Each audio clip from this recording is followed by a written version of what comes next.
எல்லாவித சொத்துக்களையும் மரணம் ஒரே நிமிடத்தில் இல்லாமல் செய்கிறது.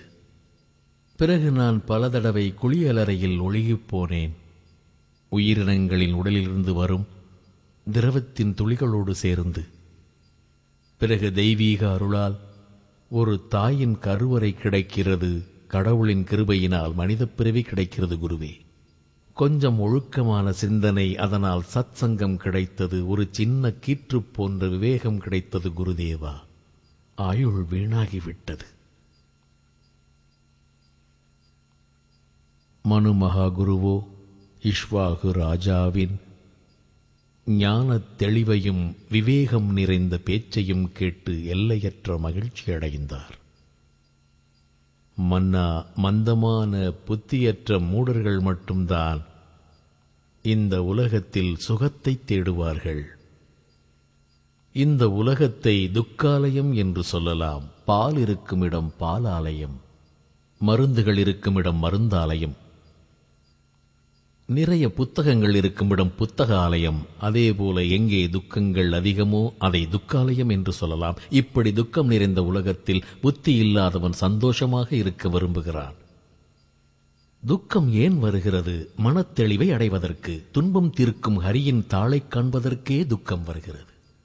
துன்பம் வந்தால் புத்தியற்ற மனிதன் மற்றவர்கள் மேல் பழியை போடுவான். சுகத்தை தேடிப் போய் துக்கத்தை சரியாக பயன்படுத்திக் கொள்வதில்லை. சுகத்தை தேடிப் போவதாலும் துக்கத்துக்கான காரணத்தை மற்றவர்கள் மேல் போட்டு, எனக்கு அதிர்ஷ்டம் இல்லை, அல்லது கடவுள் என்னை ஏன் சோதிக்கிறார், அல்லது எல்லாம் பாவங்கள் செய்ததால் வந்தது என்று இப்படியெல்லாம் நினைத்து மூடபுத்திக்காரன் துக்கத்தின் ரூபத்தில் வந்த இறையருளை அலட்சியப்படுத்துகிறான். சுகத்தின் ரூபத்தில் வரும் இறைவனையும் அலட்சியப்படுத்துகிறான். மகிழ்ச்சியை பகிர்ந்து கொண்டால் பரமனருளை உணர்வதற்கான வாய்ப்பு கிடைக்கிறது.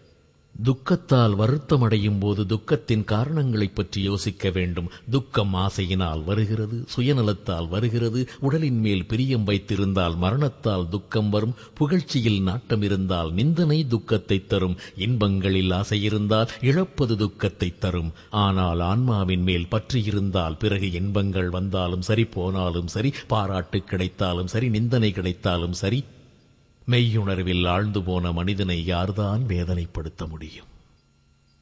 மன்னா, உன்னுடைய புத்தி விவேகமானது.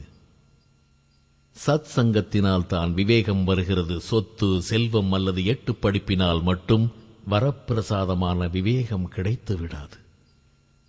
துக்கத்தினாலும் விவேகம் கிடைக்கிறது, அல்லது சத் சங்கத்தினாலும் விவேகம் வருகிறது. கடவுளின் வரமாக வருகிறது. இந்த விவேகம் ஒரு சின்ன அணுவாக மனிதனின் உள்ளே மட்டும் ஒளிந்திருக்கிறது. எவ்வளவுதான் கிடைத்தாலும் மேலும் மனிதன் சந்தோஷத்தை தேடுகிறான். மனிதன் நிரந்தரமானவனா? மனிதனின் ஜீவாத்மா நிரந்தரமானது. நிரந்தரமான ஒன்றை நிலையற்ற சுகபோகங்களால் திருப்திப்படுத்த முடியாது. வேலை கிடைக்காதவரை ஒரு வேலை கிடைத்துவிட்டால் நான் சந்தோஷமாக இருப்பேன் என்று கூறுவார்கள். வேலை கிடைத்ததும் ப்ரமோஷன் கிடைத்துவிட்டால் சந்தோஷமாக இருப்பேன். கல்யாணமாகாத போது கல்யாணமானபின் மகிழ்ச்சி அடைவேன் என்பார்கள். கல்யாணம் பண்ணிக் கொண்டவர்களும் இன்னும் தவித்துக் கொண்டிருக்கிறார்கள். குழந்தை பிறந்தால் மகிழ்ச்சி என்பார்கள். திருமணம் ஆகிவிட்டது, குழந்தை பிறந்து விட்டது, வேண்டிய உணவு புகழ் வந்தன, இன்னும் சந்தோஷத்தை மட்டும் தேடி தேடி அலைந்து கொண்டிருக்கிறார்கள். கடைசியில் துக்கம், கவலை, மரணபயம், முதுமை என்று எல்லாமே சூழ்ந்து கொள்கின்றன. உலகத்து மாயைகள் இந்த ஜீவாத்மாவை ஆட்டிப் படைக்கும் வரை பரமனிடமிருந்து உதிக்கின்ற இந்த ஜீவாத்மா பரமசுகத்தை அடைய முடியாது. சீக்கிய மதத்தின் ஆதிகுருவான குருநானக் கூறினார், பூரா பிரபு ஆராதியே பூரா ஜஹாங்கா நாம், நானக்கு பூரா பாயியே பூரே கே குண்கா. முழுமையாக இருக்கும் கடவுளை பாடு இஷ்வாகு மன்னா. நீ எப்போதும் உனக்குள்ளே தேடு. சத் என்பதை, மெய்யொளியை, ஞானஸ்வரூபத்தை, நிரந்தரமானவனை தேடு. பிறவிக்கு முன்னாலும் சிறு வயதிலும் இளமையிலும் துக்கத்திலும் சுயிலும் இப்படி கூடவே இருக்கும் இறைவனின் நினைப்பையும் ஞானத்தையும் துணையாகக் கொள். துணையாகக் கொள். உணவு கிடைத்தாலும் ஆரோக்கியத்தை எண்ணி உண்டிடு. ஆனால் உணவை ருசிக்காக உண்ணாதே. உலகத்துடன் கலந்து வாழவா, ஆனால் அதிலிருந்து கொஞ்ச நேரம் ஒதுக்கி எவருடைய உதவியினால் கண்கள் பார்க்கிறதோ அந்த மனம், எவருடைய கருணையினால் மனம் நினைக்க முடிகிறதோ அந்த பேரொளியான ஜீவாத்மா, எவருடைய கருணையினால் ஜீவாத்மா ஒருநிலைப்படுகிறதோ அந்த மகா வல்லமை கொண்ட எம்பெருமானிடம் சரணடைந்து விடு. மன்னா, உன்னுடைய எல்லா துக்கங்களும் தீரும், எல்லா சோகங்களும் மறையும். உன்னுடைய சித்தம் பரம்பொருளான இறைவனிடம் சென்று ஒன்று கலந்துவிடும். தூக்க நிலையில் சித்தம் மூடமான நிலைக்குச் செல்லும். ஆனால் நாம் அந்த சத்திய ஒளியை, அந்த திருவருளை, அந்த ஆனந்த சொரூபனை எண்ண வேண்டும். எம்பெருமான் கருணை நிறைந்தவர், ஞானம் கொண்டவர், சர்வ வல்லமை பொருந்தியவர். அவர் இரக்கமுள்ளவரானாலும் காரணமில்லாமல் ஒருவர் மேல் கருணை காட்டினால் இயற்கை நீதி தடுமாறுகிறது. யார் அவரை எண்ணுகிறார்களோ, யாருக்கு அவருடைய தயை வேண்டுமோ, யார் அவரை நினைக்கிறார்களோ, யார் அவரை நாடி நிம்மதி அடைகிறார்களோ அவர்களை தமது குணத்தாலும் ஞானத்தாலும் திருப்தி செய்து விடுவார், சந்தோஷப்படுத்தி விடுவார். மன்னா, சந்துஷ்டா சததம் யோகி யத் ஆத்மா திருட நிச்சயா மயி அர்பித்தோ மனோ புத்தி யோ மத் பக்த சம்மேத் பிரியா. யோகி எப்போதும் மகிழ்ச்சியோடு இருப்பான்.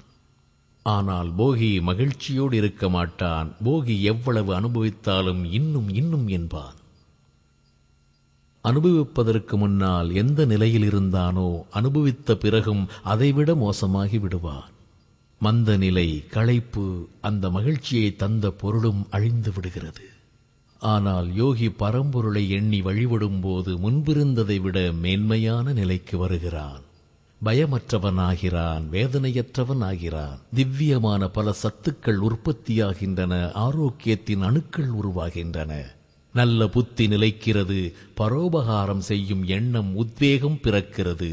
யோகி எப்போதும் மகிழ்ச்சியோடு இருப்பான், போகி மகிழ்ச்சி இல்லாமல் இருப்பான். அதனால் தான் மன்னா சொல்வார்கள், ஒரு மகாராஜாவுடன் சேர்ந்து ராஜ்யத்தை ஆள்வது அவ்வளவு நல்லதல்ல, எப்போது துன்பம் வரும் என்று சொல்ல முடியாது. மகான்களுடன் சேர்ந்து பிச்சை வாங்கி உண்பது நல்லது. அவர்கள் என் நிலையிலும் நம்மை கரை சேர்ப்பார்கள், ஏனெனில் அவர்கள் கரை சேர்க்கும் முறையை அறிந்தவர்கள். சந்துஷ்ட சததம் யோகி யத் ஆத்ம திருட நிச்சய மை அர்ப்பித மனோபுத்தி. நம்முடைய மனதையும் புத்தியையும் நிலையற்ற சிறுமையான விஷயங்களில் செலுத்துகின்றோம். அதனால்தான் நாம் இறைவனை காண்பதற்கான தகுதியை பெற்றிருந்தாலும் உலகத்து விஷயங்களில் சிக்கித் தவிக்கிறோம். கபீரா ய ஜக் ஆயகே பஹுத் சே கீனே மீட். துக்கமில்லாமல் வாழவும் சுகமாக இருக்கவும் என்னென்னவோ படித்தோம், என்னென்னவோ வேலைகள் பார்த்தோம், எவரவர் முன்னால் தலைகுனிந்தோம், எத்தனை பேரை திருப்திப்படுத்தினோம். ஆனாலும் ஜீவன் துக்கத்தில் வாடுகிறது. பிறகு கடைசியில் எப்படி ஆகிறதென்றால், எந்த துணையும் ஏற்படவில்லை, வாழ்க்கையில் யாரும் நம்முடன் வரவில்லை. யாருடன் எப்படி வாழ்ந்தாலும் கடைசியில் நாம் தனியாகத்தான் போகிறோம். தனியாகப் போகும் நேரம் வரும் முன்பு பரம்பொருளை அடையும் வழியை தெரிந்து கொள்ளுங்கள். பரம்பொருளிடம் சரணடையும் முறையை தெரிந்து கொள்ளுங்கள். மயானத்திற்கு கொண்டு செல்லும் நேரம் வருவதற்கு முன்னால் யாராவது நம்மை ஐயன் ராமனிடம் கொண்டு சென்றால் எவ்வளவு நன்றாக இருக்கும். எல்லாவற்றையும் விட்டுச் செல்வதற்கு முன்னால் எல்லாவற்றுக்கும் முதல்வனான கடவுளை நாம் அடைய முடிந்தால் எவ்வளவு நன்றாக இருக்கும். பரத்ரி மகாராஜா இந்த உலகத்தை பற்றிய உண்மையை உணர்ந்ததும் கோரக்நாதரிடம் சென்று அவரை வழிபட்டார். கோரக்நாதர் அவருக்கு தவம் செய்வதற்கான மந்திரத்தை உபதேசித்தார். பரத்ரி மகாராஜாவும் ஒருமித்த மனதுடன் உள்நோக்கி தியானித்தார். அமைதி பெற்றார் அந்த ராஜா பரத்ரி. பரத்ரி எழுதுகிறார், ஜப் ஸ்வச்ச சத் சங் கினோ தபி கச் கச் ஜீனோ. சொற்பொழிவுகள், கதை நிகழ்ச்சிகள், பாடல்கள், பொன்மொழிகள் இவையெல்லாம் நல்லதுதான். சத்தியஸ்வரூபனான இறைவனுடன் நம்மை சேர்க்கும் மகான்களின் அனுபவம், சாத்திரங்களை கொஞ்சம் கேட்டால், ஸ்வச்ச சத் சங் கினோ தபி கச்சு கச்சு ஜீனோ, கொஞ்சம் தெரிந்து கொண்டோம்.